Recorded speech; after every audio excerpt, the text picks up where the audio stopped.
ఏమండి హారతి తీసుకోండి. హాట్ క్యారేజీలో పెట్టు, తర్వాత తీసుకుంటాను. ఇది పెసరటేం కాదు. ఇవాళ కార్తీక సోమవారం, మీరెలాగూ పూజలు చేయరు. కనీసం హారతైనా తీసుకోండి, పుణ్యం వస్తుంది. ఎల్ఐసి పాలసీ తీసుకుని చస్తే డబ్బు వస్తుంది, అది ఇన్సూరెన్స్ రూల్. పేడ తీసుకుని గోడకేస్తే పిడకొస్తుంది, అది పేడ రూలు. హారతి తీసుకుంటే పుణ్యం ఎలా వస్తుంది, ఇది ఏ రూలు? అబ్బా, అన్నిటికీ రూలు రుబ్రోలు అనకండి. నాకు దేవుడంటే నమ్మకం లేదు, అయినా నువ్వు పూజలు చేస్తున్నా ఎందుకు ఊరుకుంటున్నానంటే రూలు.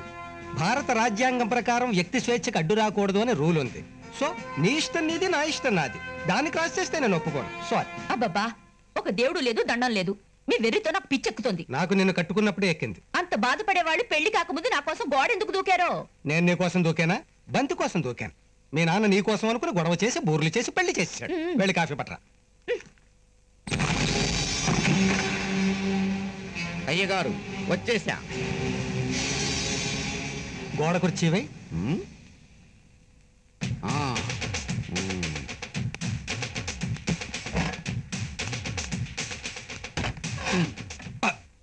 నేను వెయ్యమన్నది గోడ కుర్చీ, గోడకి కుర్చీ కాదు. ఎందుకు వెయ్యాలి? పనెగ్గొట్టి పారిపోయినందుకు. నేనేం పారిపోలేదు, సిక్ లీవ్ పెట్టి నటరాజు దగ్గరికి వెళ్ళాను. ఆయన డాక్టరా? కాదు, మా వంశ విరాట్. ఏ హోటల్లో దిగాడు? హోటల్లో దిగడానికి ఆయన మనిషి కాదు, సాక్షాత్తు చిదంబరంలో కొలు ఉన్న నటరాజ స్వరూపం. కష్టపడి వెళ్ళాను. వెళ్ళేం చేసావు? కొబ్బరికాయ కొట్టాను. కొడితే ఏమొచ్చింది? ఒక చెక్క ప్రసాదం వచ్చింది. అంటే రెండో చెక్క బొక్క అన్నమాట. Yes. ఖర్చు ఎంత అయింది? 2000. అదో బొక్క. ఆ మాత్రం దానికి చిదంబరం దాకా వెళ్ళాలా? దేవుడు ఎక్కడ పడితే అక్కడ ఉంటాడంటారు. ఆ రూల్ ప్రకారం మన ఇంట్లో కూడా ఉంటాడు. అలాంటప్పుడు సపోజ్ ఆ కొబ్బరికాయ మన ఇంట్లోనే కొడితే రెండో చెక్క కూడా పచ్చడికి మిగిలేది, 2000 దోల తీరేవి కాదు కదా. 2000 రెండో కొబ్బరి చెక్క అని చూసుకుంటే మా వంశ సాంప్రదాయం దెబ్బతింటుంది. నీకో వంశం, దానికో బోడి సాంప్రదాయం.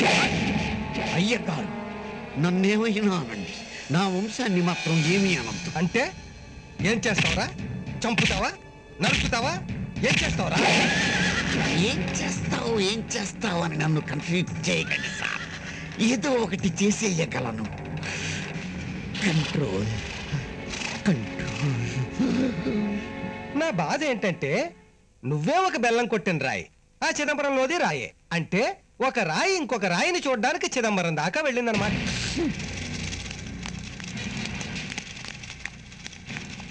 ఏంట్రా సౌండ్? జేబులో జంతికలు నలిపాను. ఎందుకు?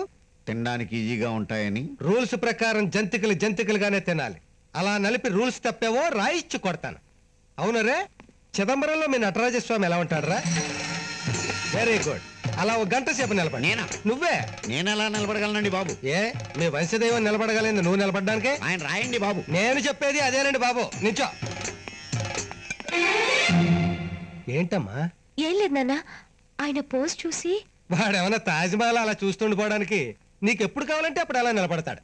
అన్నట్టు ఆ దిలీప్ మరి రూల్స్ రెగ్యులేషన్స్ లేకుండా తయారయ్యాడు. ఇంతవరకు అద్దె ఇవ్వలేదు. ఒకసారి వెళ్ళి అడిగిరా. అలాగే నాన్న.